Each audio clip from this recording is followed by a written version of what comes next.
Shabbat Shalom a todos. Shabbat Shalom everyone. Bienvenidos al estudio de nuestro servicio Minja de la tarde para cerrar Shabbat. So welcome everyone to our Minja service, our evening service to close out Shabbat. Today we have Parashat Pilatos, which we'll cover from the book of John, Yohanan, chapter 19, verse 1 through the end, which would be 21, verse 25. Entonces, hoy tenemos la Parashá Pilatos, que cubre desde el capítulo 19, verso 1 del libro de Yohanan, hasta el capítulo 21 y verso 25, hasta el final del libro. Bueno, ¿verdad? Hemos llegado a la finalidad del libro de Yohanan. Me acuerdo cuando nos propusimos comenzar Parashiot que cubran las escrituras de los discípulos y nos unimos a discutir cuáles serían los libros que queremos incluir porque no podíamos cubrirlo todo para mantener las Parashiot manejables, que se cubren en un año, igual que la porción de la Torá. Este libro siempre, desde ese tiempo, pensé que iba a ser el más difícil de explicar. Más difícil. Por la razón que tiene muchas ideas y conceptos que el simple ojo no hebreo se puede confundir mucho con este libro, ¿verdad? Y al comenzar a dar este libro, cuando entramos en la primera parashá de este libro, les comenté que exactamente quién escribió este libro no se sabe. Se le atribuye a Yohanan por cómo termina. Muchos piensan que pudo haber sido un discípulo de Yohanan, pero hay muchas cosas en este libro que están cuestionables. Yo voy a decir la traducción para serle honestos. Para serle muy honestos, es muy posible que la traducción de este libro ya fue una donde se le hizo bastante cambio. Tenemos que admitirlo, ¿verdad? Hay ciertas cosas que no cuadran con lo que conocemos del Tanaj, para serle 100% francos, ¿verdad? Y les doy un ejemplo de esta parashá, porque al terminar este libro, ¿verdad? Pienso yo que es prudente decir lo que estoy diciendo. Y les digo algo que me dejó pensando mucho anoche que lo estaba así repasando. ¿Cómo es que entendemos el capítulo 20 y verso 23? El capítulo 20, 23 dice de esta forma: si ustedes le perdonan los pecados a alguien, sus pecados son perdonados, pero si los detienen, son detenidos. Lo traduje así más o menos, ¿verdad? Y me dejó eso pensando mucho, porque todo el estudio de Torah, del Tanaj y el conocimiento que el Eterno me ha permitido tener hasta este punto, ¿verdad? Me patina rápido. Si Yeshua dijo estas cosas, ¿cómo se comprueba con el Tanaj?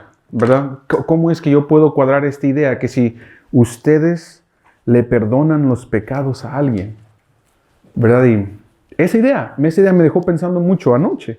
Precisamente, me dejó pensando mucho ¿qué concepto del Tanaj se está utilizando aquí? Que alguien puede perdonar pecados. Y lo único que me viene a mente es lo obvio. Yo pienso que a todos es lo que todos pensaríamos y podemos llegar a pensar para explicar esto.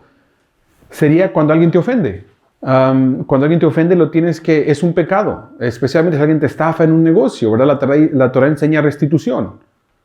Y dice que primero tienes que pedirle perdón a la persona, restituirle y después ir a dar un sacrificio por el pecado. El problema es que es la única interpretación que yo le puedo dar conforme a la Torah, no encuentro otra. Pero miren cómo ha llegado, por ejemplo, la Iglesia Católica Romana, de donde salen las ideas del cristianismo. Hoy en día puede ir alguien, hoy es Shabbat, mañana va a ser domingo, puede ir alguien a una iglesia católica, por ejemplo, sentarse, no sé si lo has visto, que aquí se pone un sacerdote o un cura, no sé cómo le dicen, y le va a decir: Padre de pecado, ocupo que me perdones. Y si no estoy mal, porque yo nunca lo he hecho, lo que le llaman confesión, si no estoy mal, nunca lo he hecho, pero si no estoy mal le dice: no te preocupes, hijo, te perdono, nada más ve y di ciertas oraciones, ¿verdad? Más o menos así trabaja. Yo nunca lo he hecho. Entonces, este concepto de perdonar pecados de alguien, la Iglesia Católica Romana ya lo ha aplicado de esa forma, que le dan la autoridad a un padre, que le llaman ellos, o un sacerdote de esa religión, y él se los perdona.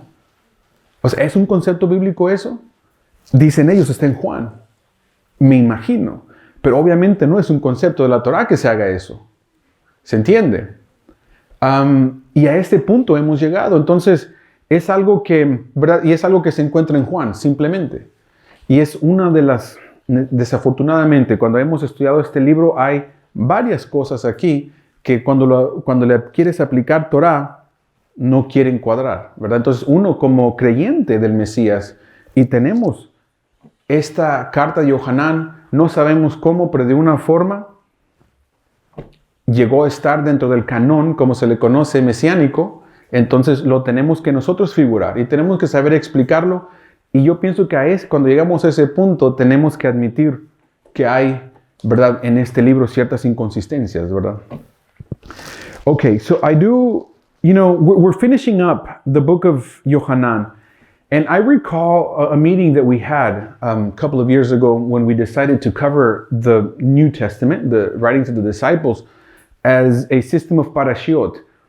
And we decided to put this book in there, and in a way it forces us to face something with what we believe. And this is a very candid and honest moment, right?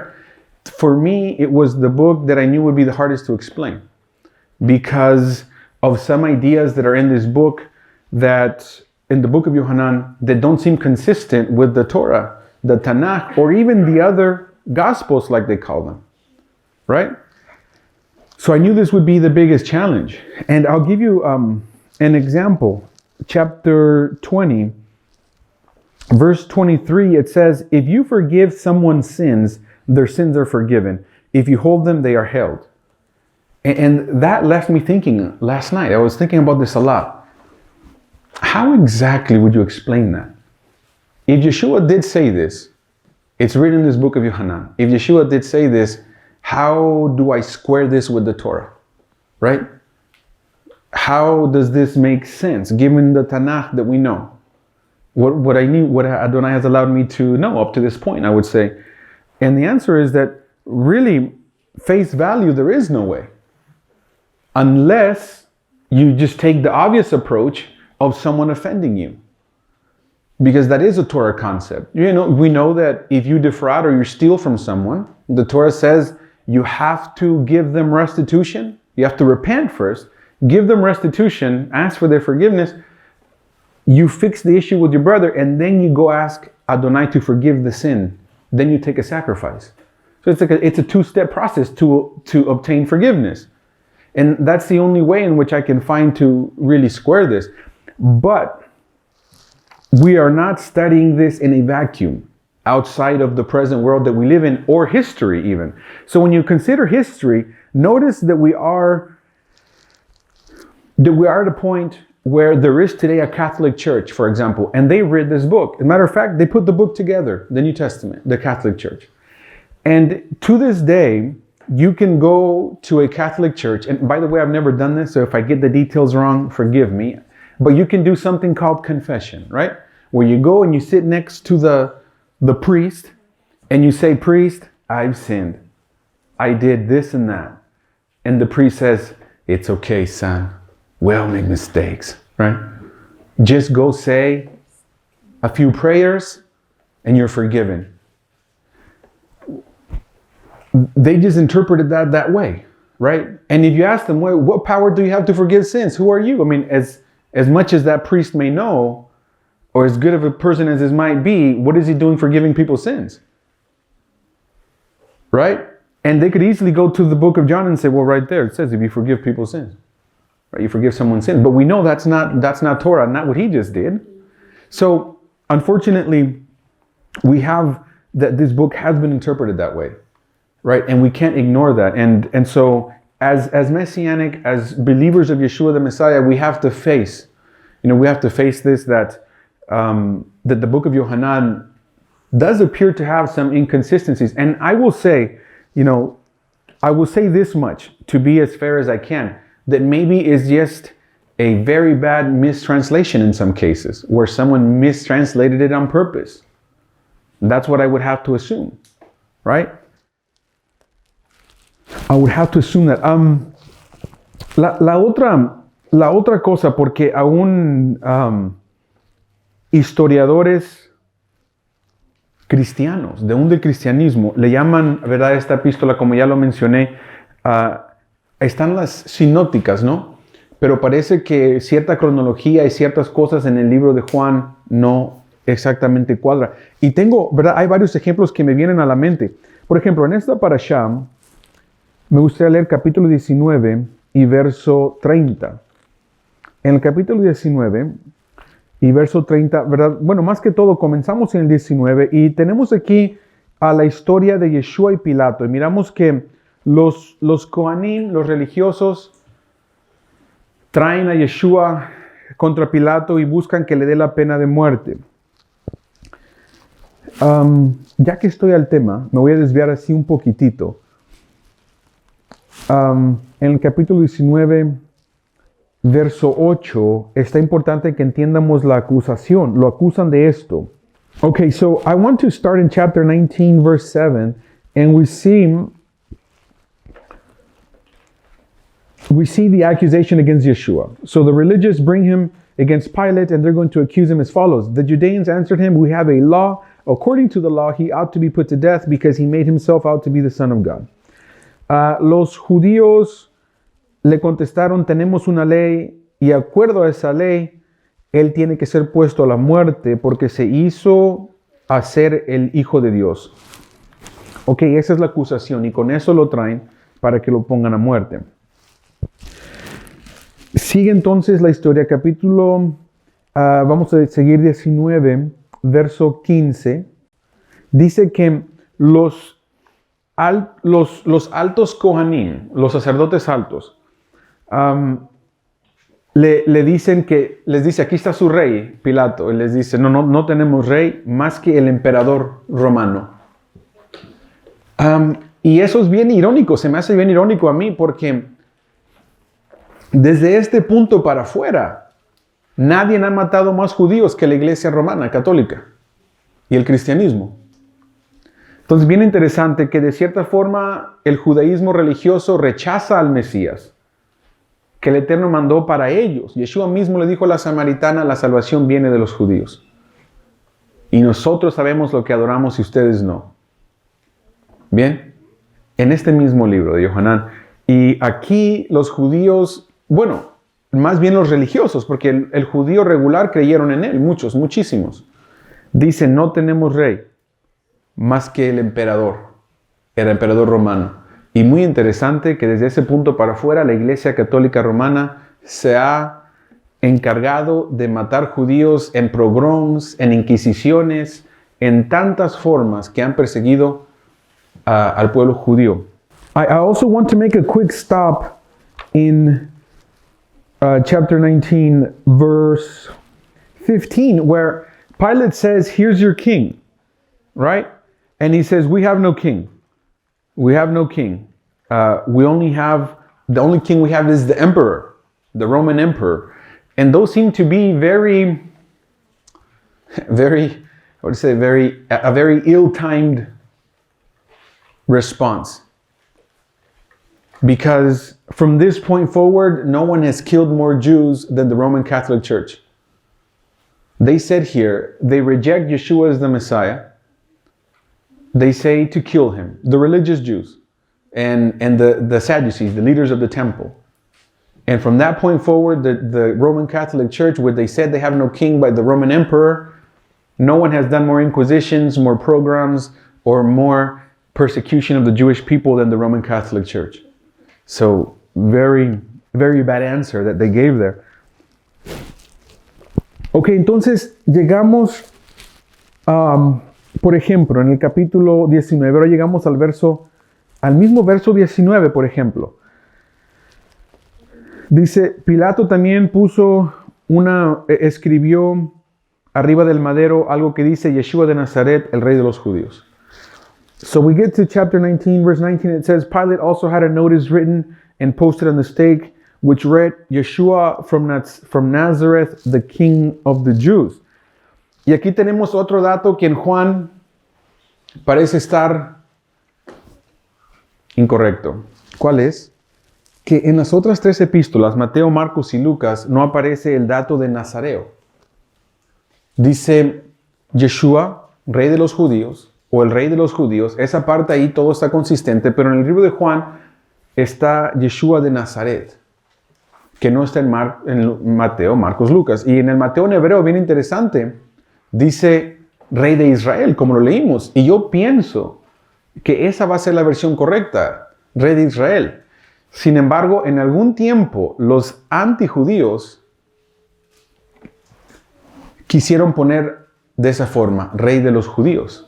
Pero rey de Israel es muy probable lo correcto. ¿Y cómo sabemos? Porque el Mesías es rey de Israel, de todo Israel. Aún si a un judío le preguntas, ¿tú esperas al Mesías? Sí. ¿Él de quién va a ser rey? De Israel. Entonces, rey de Israel es la forma correcta. Y el Mateo en hebreo lo ponen de esa forma y yo pienso que es lo correcto. No es el Mesías de los judíos, es el Mesías de Israel. Bueno, muy interesante, ¿no? Entonces llegamos aquí al libro de Juan y miramos, ¿no? Les expuse una y aquí me expongo otra que dice Yeshua de Nazaret, ¿verdad? Y ya miramos que si van y lo revisan, Mateo, Marcos, Lucas, la parte de Nazaret, entonces no está, ¿verdad? Es una... ¿Por qué está así aquí? Entonces uno no sabe, ¿no? Okay, and then as we read forward, and this is another difficulty with the book of John here. It says in verse 19, Pilate also had a notice written and posted on the stake. It read, Yeshua from Nazareth, the King of the Jews. And this is another interesting point because when you go back to Matthew, Mark, and Luke, they all say Yeshua or the King of the Jews, and that part is consistent, but the Nazareth part only appears in John. So what did the sign actually say? Matthew, Mark, and Luke seem to be mostly agreeance on one side, and you have John by itself. So what did the sign actually say? There wasn't three signs, right? There's only one sign. So what did the sign actually say? Right? And then you got three books versus one, right? This is what I'm getting at. There's another difficult. You know, it's funny because I've heard Jews before, and they say, I don't believe. One of the reasons why they don't believe in Yeshua, and they say the New Testament is full of errors. And they'll point to things like this. And they'll say, well, how many signs were there? Who's right? Who's wrong? What's going on? Right? Is it a valid point? You know, I'll let you decide. But it is just an interesting just fact. That's the way it's written. Okay, entonces, Ahim, yo he escuchado, ¿verdad? Muchos en el judaísmo decir, yo no creo en el Nuevo Testamento porque está lleno de errores, ¿verdad? Dicen, por ejemplo, en esto, dicen, ¿cuántas señales había encima de Yeshua aquí en el madero? ¿Eran todas diferentes o cuál era lo que decía correctamente?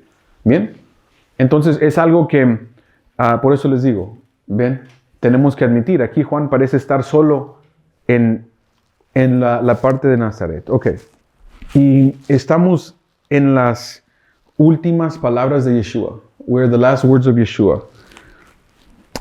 Verso 19, verso 30. Dice, después que Yeshua había tomado un poco del vino, dijo, terminado está o consumado está. Y dejando caer su cabeza, soltó su espíritu. So chapter 19, verse 30 says, after Yeshua had taken the wine, he said, it is accomplished. And letting his head droop, he delivered up his spirit. Esto lo quise dejar del primer servicio, la Parashá Beshalach. Esto es de la Parashá Beshalach. Sí quiero poner aquí, voy a poner aquí, it is accomplished. It is accomplished en inglés. Voy a escribir aquí, en español dice consumado está, o se cumplió. Lo voy a traducir de esa forma, cumplido está, ¿no? So I just want to write the last words of Yeshua according to the book of Yohanan. Llegamos a ese punto. Ahora les quiero exponer esto a Lucas capítulo 23, verso 38. I want to go to Luke chapter 23, verse 38. Dice, y había un letrero sobre él que decía, este es el rey de los judíos. Vamos a brincar al 46. Clamando a gran voz, Yeshua dijo, Padre, en tus manos encomiendo mi espíritu, con esas palabras entregó su espíritu. So I want to go to to Luke 23, and it's going to be 46. It says, Father, into your hands, crying out with a loud voice, Yeshua said, Father, into your hands I commit my spirit. With these words, he gave up his spirit. I'm trying to keep it short. Ok, Padre, encomiendo mi espíritu. Lo voy a poner así la versión corta. Padre, encomiendo mi espíritu. Vamos a Marcos 15, 34 al 37. And I want to go to the book of Mark, chapter 34 through 37. I'll read it. It says, at 3 he uttered a loud cry, Elohi, Elohi, lema sabachthani, which means, my God, why have you deserted me? On hearing this, some of the bystanders said, look, he's calling for Eliyahu. One ran and soaked a sponge in vinegar, put a stick on it, and gave it to him to drink. Wait, he said, let's see if Eliyahu will come and take him down. But Yeshua let out a loud cry and gave up his spirit. So he let out a loud cry, and it sounds gruesome. We don't know if he just screamed or if he said something, but his last actual recorded words are, Father, Eli, Eli, lama sabachthani, as it is written here. So we'll write that here in our comparison. And by the way, if we find Matthew says the exact same thing as Mark. So I'll just put Matthew, Mark here. Mark 15, and I'll just put Matthew as well. We have the Eli, Eli. I'll just write that much. Okay, en Marcos 15 y Mateo parece lo mismo. A las 3 gritó a gran voz, Eli, Eli, lema sabachthani, que significa, Dios mío, ¿por qué me has abandonado? Al oír esto, algunos de los espectadores dijo, mirad, está llamando a Eliyahu. Uno corrió y empapó una esponja en vinagre, la puso sobre un palo y se la dio a él a beber. Pero Yeshua dio un gran grito y entregó su espíritu. Y se escucha, ¿verdad? Así feo, ¿verdad? Lo que hace aquí Yeshua nos da sentimiento, ¿no? Que dice que no sabemos si gritó nada más un grito de así, o si gritó algo audible. Simplemente dice que gritó y entregó su espíritu. Pero sus últimas palabras que sí miramos es, ¿verdad, mi Padre? Oh Dios mío, Eli, Eli, ¿por qué me has desamparado? Bien, entonces, ok. Padre, en ti comiendo mi espíritu, está cumplido. Padre, ¿por qué me has desamparado? Son las 3, es nada más una. Ok, es algo que tenemos que enfrentar, ¿verdad? Como creyentes de Yeshua y las escrituras de los discípulos de Yeshua, tenemos que aceptar cómo cuadrar esa idea. So, as believers of Yeshua and of the writings of the disciples, what is known as the New Testament, we have to really face this and come to terms with this kind of variation in the Gospels.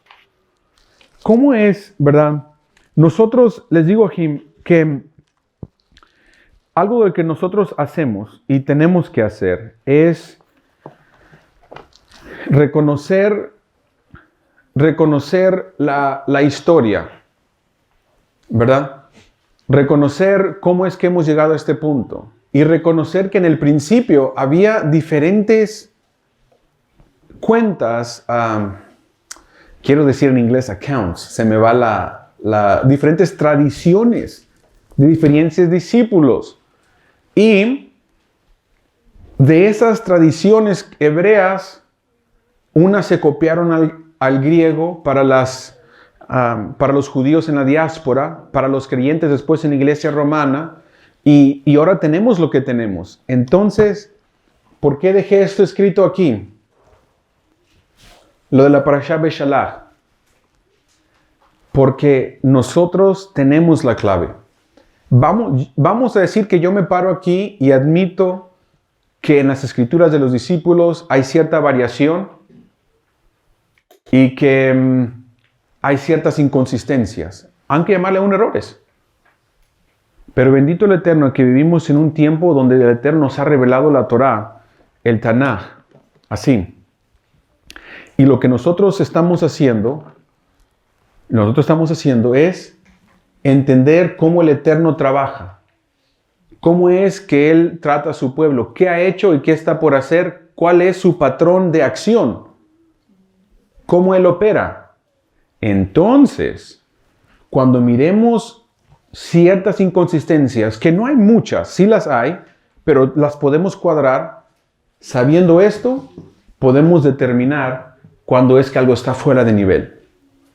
Si usted mira trabajar a alguien que entiende lo que es construcción, por ejemplo, ¿verdad? A todo le ponen escuadra, que te da ángulos perpendiculares y nivel.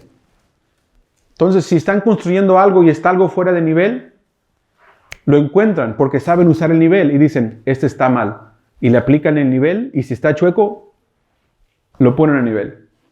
Entonces, la Torah es el nivel. La Torah es el nivel para un constructor. Cuando nosotros leemos las escrituras de los discípulos y miramos ciertas cosas que están un poco fuera de nivel, tenemos que aplicar la Torah, los profetas, todo el Tanaj, y ponerle el nivel y mirar si ocupa un poco para arriba o ocupa un poco para abajo. ¿Me entienden? Entonces, ciertos de estos puntos, ¿verdad?, no cambian bastante lo que nosotros creemos en sí, pero de todos modos, ¿verdad?, no solo en el libro de Yohanan, sino que en todas las escrituras de los discípulos, como ha pasado por traducciones y tradiciones y sistemas religiosos como la Iglesia Católica, entonces la arma que nosotros tenemos es aprender esto para poder filtrar cualquier cosa que se ha metido de alguna otra fuente. ¿Me están entendiendo? So this is what I have to explain. Okay, I am not going to stand here and say that I am blind to some of the inconsistencies that happen in the writings of the disciples. Really, we can't. Even Christians, pastors, Christian theologians, they have terms for this. They handle this in their particular theology. Some of the variation within the Gospels, right? They have books on the synoptic Gospels. And there's a lot that has been written about this. But how do we square this, right? And this is why I left from the notes from Parashat Beshalach, because that is our tool for determining something that's legitimate or illegitimate, or a variation that was introduced incorrectly. How? Because if we study the Torah and we study the Tanakh, we learn how Adonai works. We learn his concepts. We learn how he deals with his people. We learn the plan. The plan of salvation begins in the Torah. And so that is our level. And for those of you that know construction terms, the level is something that tells you that it's perfectly horizontal. Right? So someone that works in construction, they have a square, they have a level. The square helps you make perpendicular angles, and the level helps you get things perfectly horizontal. And a plumb would be perfectly vertical. What am I saying? The Torah is the level. So when we have the scriptures of the disciples, how it's called the New Testament, for example, right? We have to apply the level to it, which is the Torah, that we must learn to use. It's our tool. And if it appears to be a little bit off, you raise it. So it's level. Or if it's a little high, you lower it. Right? If the angle is a little off, you square it. And the Torah is the square, the Torah is the level. And so when we read things that appear to be inconsistent with what the Torah teaches us, then we know it must be a misinterpretation of the writings of the disciples. Why? Because unfortunately, we have to admit that we didn't get here directly. We didn't hear these directly from the people who gave the account. These are translations of translations, right? And in those, part of those were handled by the Catholic Church. Could they or could they not have inserted some of their own theology into what we're reading? And why am I saying this today and not 10 weeks ago? Because in the book of Yohanan, this is especially important. Because in the book of Yohanan, we read some ideas that we just can't square. At least I can't. Like I read the part in chapter 20 where it says, if you forgive people's sins, how do you square that with the Torah? That's one of those cases where you put the level to it and say, oh, it's not level. Right? Nowhere in the Tanakh can a person forgive someone's sins unless it's a sin of offense. Right? But certainly not where the Catholic Church is with it. And so this is right. This is something that we just have to admit, and we have to learn that this is how we handle this. right? Especially here at this Kehillah, that's how we handle it. Entonces, Ajim, de esa forma, ¿verdad? Tenemos que admitir esas inconsistencias, tenemos que saber usar la Torah, que es nuestra escuadra, es nuestro nivel, y de esa forma tenemos que aplicárselo siempre a la lectura del Nuevo Testamento, como se le conoce, porque definitivamente ha pasado por la Iglesia Católica, ha pasado por ciertas traducciones, ha pasado por ciertas teologías ya.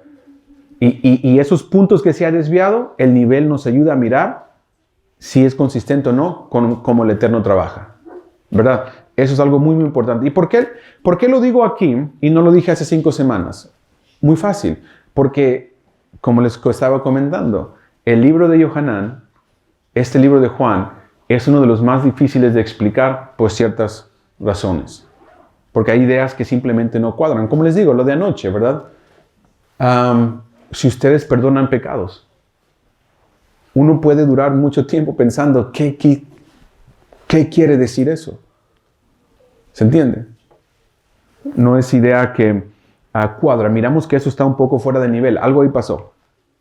¿Verdad? Algo ahí pasó. Se tiene que subir un poco para que quede otra vez nivel esa idea. Tengo que dar, ¿no? Esa explicación. Ok, vamos a seguir en el capítulo 20. So we're going to continue chapter 20 to get back to the narration. Para seguir la narración, capítulo 20, verso. Vamos a pararnos aquí en el 17. Let's make a quick stop here in verse 17. Dice, deja de agarrarte a mí, le dijo Yeshua, porque todavía no he regresado al Padre. Pero ve a mis hermanos y diles que voy a volver a mi Padre y a tu Padre, a mi Dios y a tu Dios.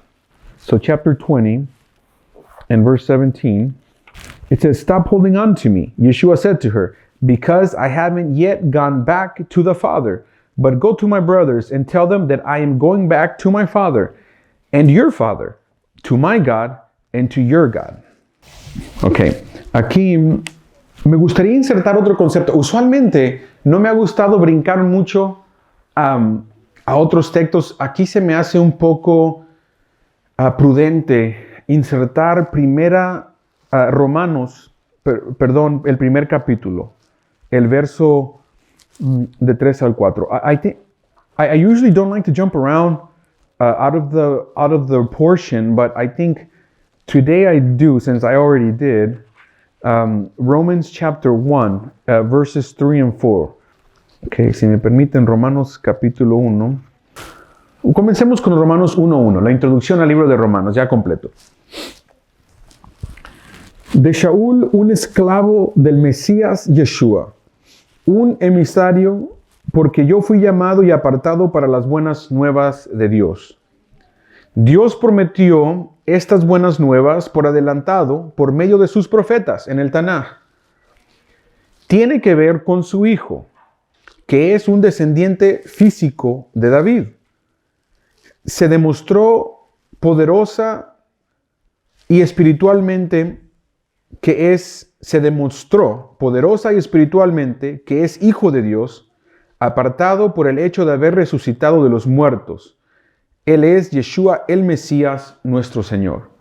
La razón que expongo esto, perdón que no les di la introducción correcta, es porque miramos que aquí en el libro de Yohanan la resurrección de Yeshua. Pero quiero que miren cómo Shaul lo explica, ¿verdad? A la carta a los romanos años después, ¿verdad? Lo explica de la forma que lo leímos. Okay, to give the proper introduction, which I didn't do, I want to show you how Shaul, Paul, as they call him, how he explained the resurrection of Yeshua, which we have in today's parasha, years later, in the book to the Romans. He introduces it in this way. From Shaul, a slave of the Messiah Yeshua, an emissary because I was called and set apart for the good news. God promised this good news in advance through his prophets in the Tanakh. It concerns his son. He is descended from David physically. He was powerfully demonstrated to be the Son of God spiritually, set apart by his having been resurrected from the dead. He is Yeshua the Messiah, our Lord. Ok, aquí está entonces la idea, que yo sé, no es la primera vez que lo he dicho, pero es necesario que se entienda en este contexto. Ya me estoy encerrando yo solo. Aquí no me queda mucho campo, pero Shaul explica algo y no se nos tiene que olvidar. ¿Y qué es esto? ¿Cómo lo escribo? Está aquí. Voy a poner Yeshua 1, a ver así, y voy a poner aquí Yeshua 2. Ok, ¿por qué Yeshua 1 y Yeshua 2? De esta forma lo pone Shaul. Shaul dice, se los quiero para que me sigan, dice de esta forma.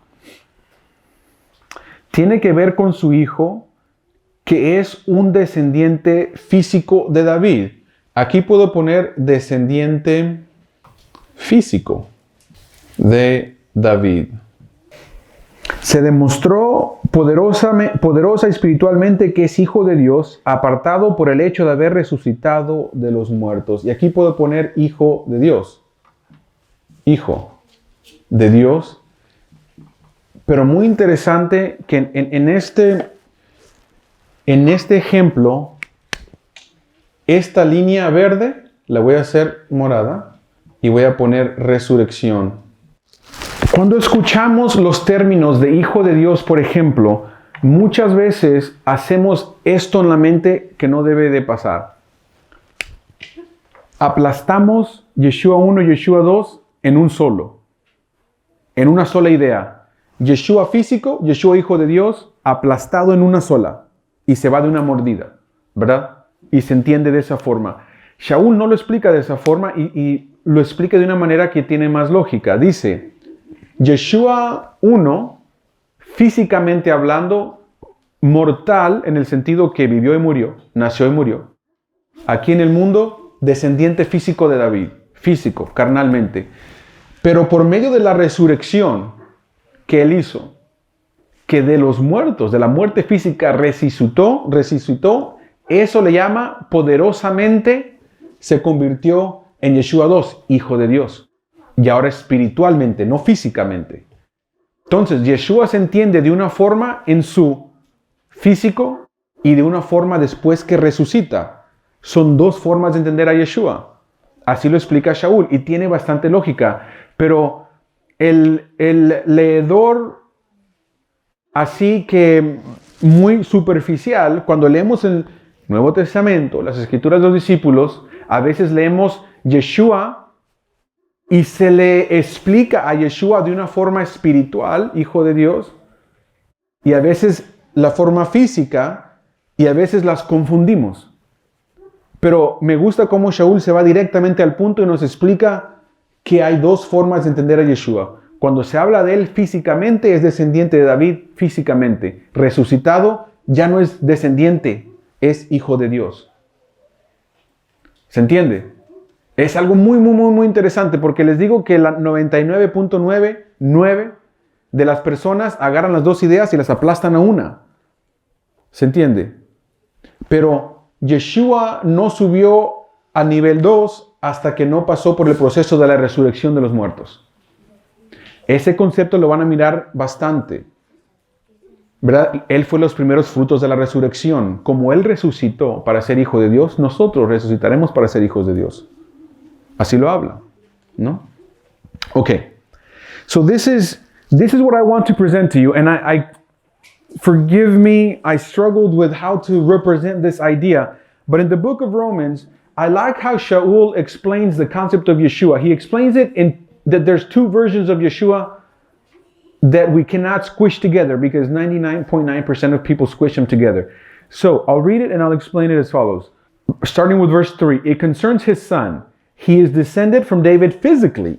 So I wrote Yeshua 1, descendant of David physically. In the flesh, Yeshua descended from David.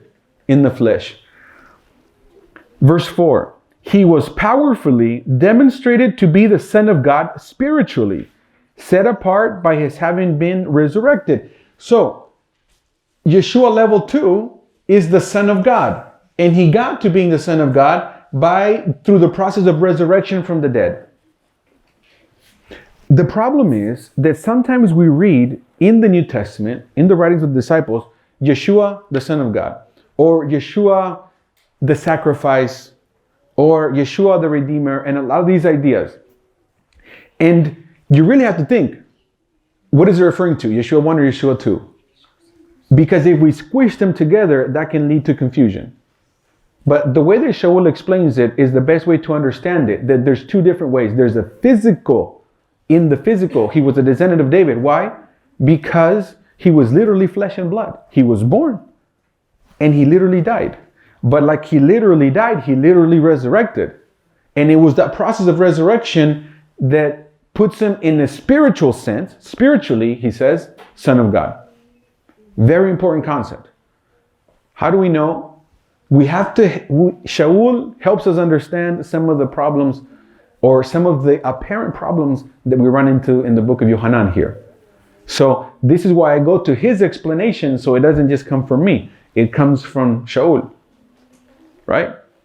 So we see here in this parasha, Pilatos, we see Yeshua, the physical descendant of David, crucified. And he physically dies. And then we see him resurrected, level 2, Son of God. Okay, we see that process here. It plays out. And this is how we have to process it, right? We have to understand these ideas. Okay, entonces, ¿por qué pongo aquí le voy a llamar Rav Shaul? A Shaul, ¿por qué lo traigo aquí a esta parasha Pilatos? Porque en esta parasha miramos a Yeshua físico, descendiente de David, hombre que literalmente nació, literalmente murió y literalmente resucitó. Entonces miramos a Yeshua nivel 1, descendiente de David, que resucita y por medio de esa resurrección, resucita hijo de Dios. Espiritualmente, físicamente y espiritualmente. Así lo dicen Romanos. Físicamente descendiente de David, espiritualmente hijo de Dios. Después por el proceso de la resurrección. ¿Se entiende? Ahora, traigo esta idea porque de esta forma, ¿verdad? Shaul es el que lo está enseñando bastantemente después de los eventos. Miramos que Shaul no fue llamado hasta después de la muerte y resurrección de Yeshua.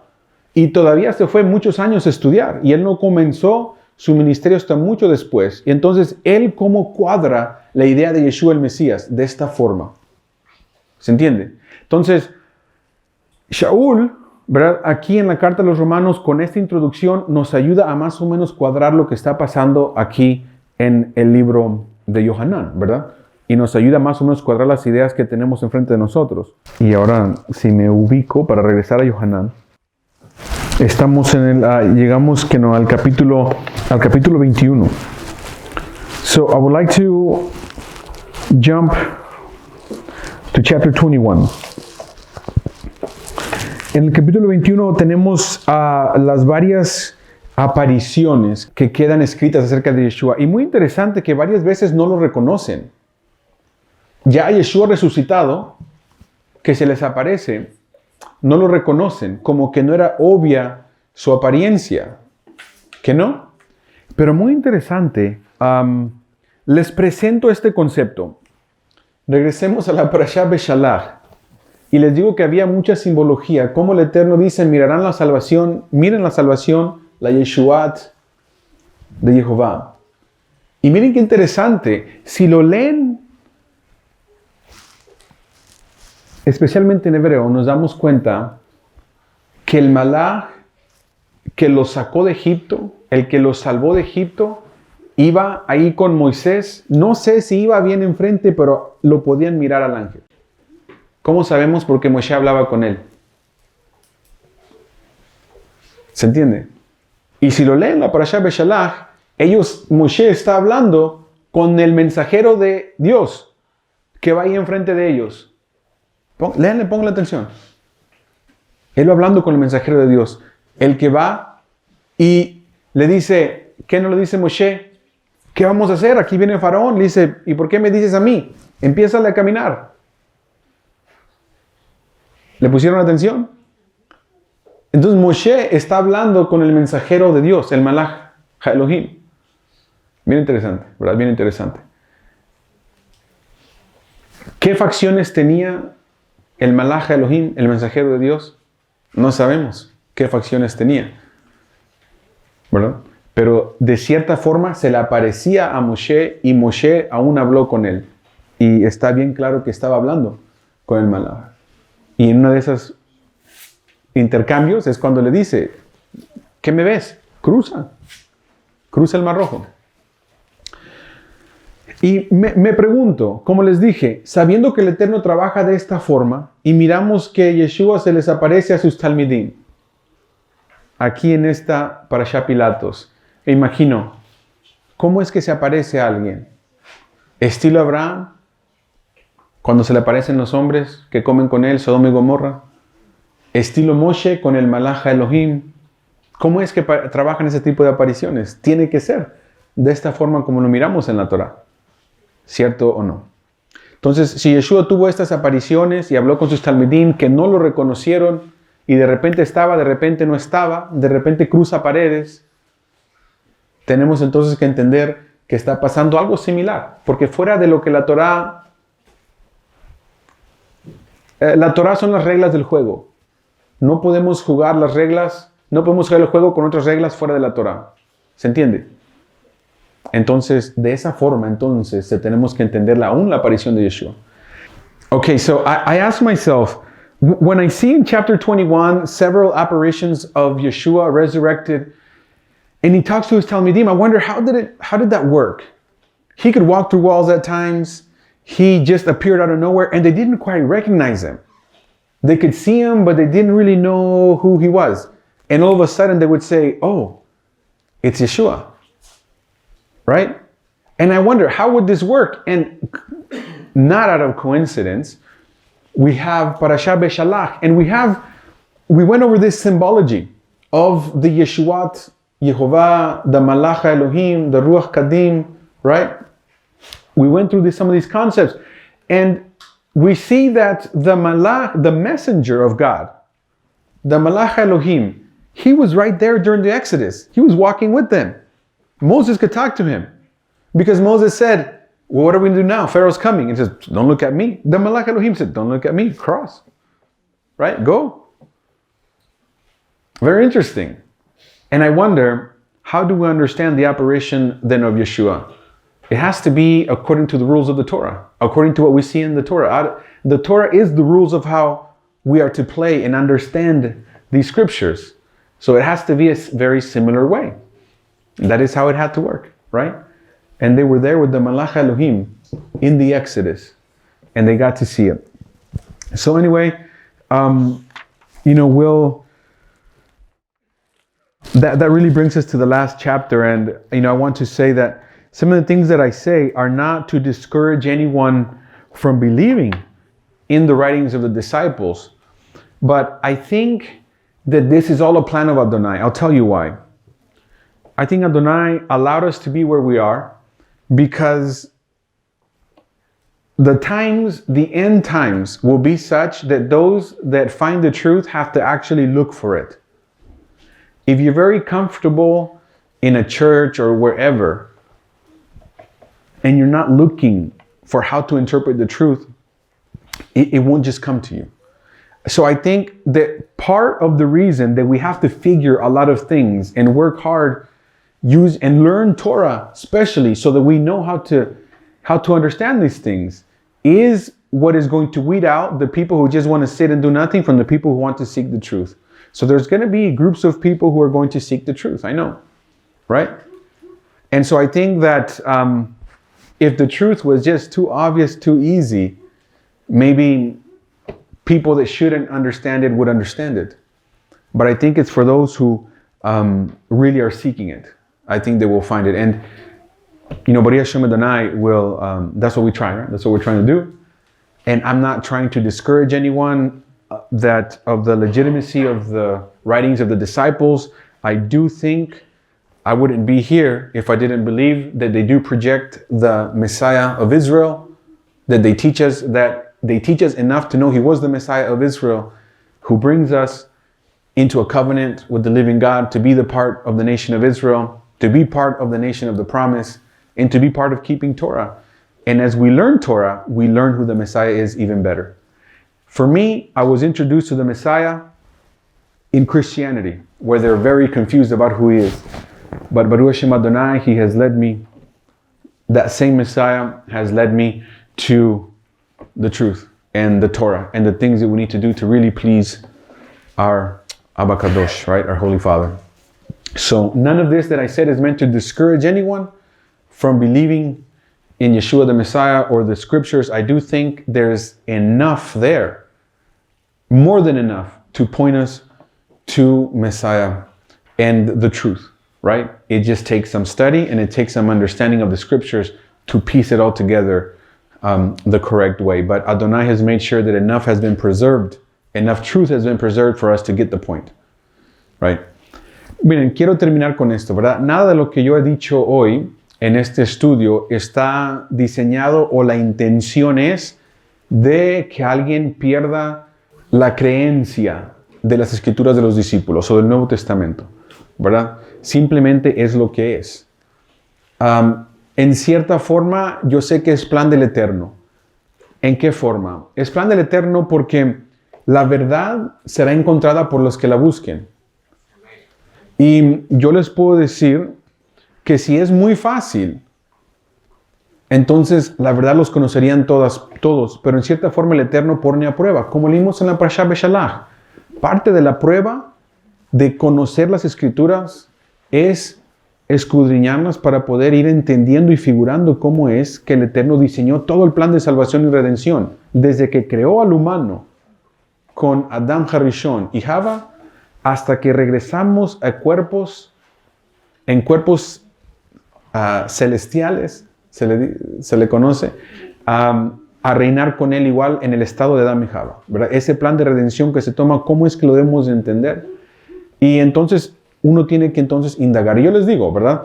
Hay bastante verdad en las escrituras de los discípulos para mostrarnos claramente que Yeshua es el Mesías, en mi punto de vista. Por eso soy Roe y por eso soy de esta congregación mesiánica. Si no fuera judío o cristiano, más que todo judío, ¿verdad? Porque sí creo, ¿verdad? Que Yeshua es el Mesías de Israel. Y a mí, se los pongo de esta forma.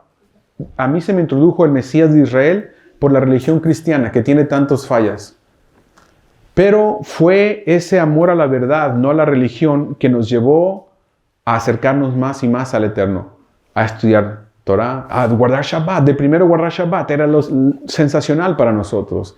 Y entender lo que es comer kosher, guardar las Moadim, fue hermoso. Y todavía es hermoso guardarlas. Y estudiar Torah y aprender, no soy experto, ¿verdad? Pero aprender la lengua santa, la Shon HaKodesh. Y ir entendiendo mejor el plan de redención y todo eso ha sido hermoso. Y el que me dejó entrar y me sigue guiando en todo este proceso es el Mesías Yeshua, que lo conocí en el cristianismo. ¿Qué entonces les estoy diciendo? Les estoy diciendo que nada de esto, ¿verdad?, está diseñado para desamorizar a nadie. Les expliqué ciertas variaciones en el Nuevo Testamento, pero la solución es esta. Cuando Yeshua nos trae y nos injerta al pueblo de Israel y nos ponemos a estudiar Torah, Él entonces nos lleva a la herramienta, a entender la herramienta para poder descifrar todo lo demás y correctamente entender todo lo que se escribió acerca de Él. Entonces nosotros que tenemos a Yeshua y guardamos Torah y estudiamos Torah, no podemos estar igual de hechos bolas que en el cristianismo. ¿Se entiende? Ellos están hechos bolas en muchas formas porque no entienden esto. Lo rechazan. Dicen que es maldición algunos. Y esa es la clave para entender lo que ellos creen. Siguen al Mesías Yeshua sin entenderlo. Lo siguen estilo católico romano, ¿no? Entonces nosotros tenemos que entender cuál es el Mashiach que nosotros seguimos. ¿Amén? Y todo este proceso que tenemos que pasar. Y hay veces que vamos a tener que desenredar teologías cristianas que desafortunadamente ya se han, ¿verdad?, diseminado tanto. Aún Puede haber personas que escuchen este video que han sido cristianos 50 años, ¿verdad? Y van a decir, pero ¿cómo es que yo he estado mal? Puede ser, sí, ha estado mal. Ha estado creyendo una cosa que se inventó por los romanos católicos y no es así, ¿verdad? No es así. Bien, entonces lo dejamos ahí, terminamos el libro de Yohanan, con la ayuda del Eterno comenzamos el libro de los Maasim, de los Hechos, en la semana que viene. Shabbat Shalom.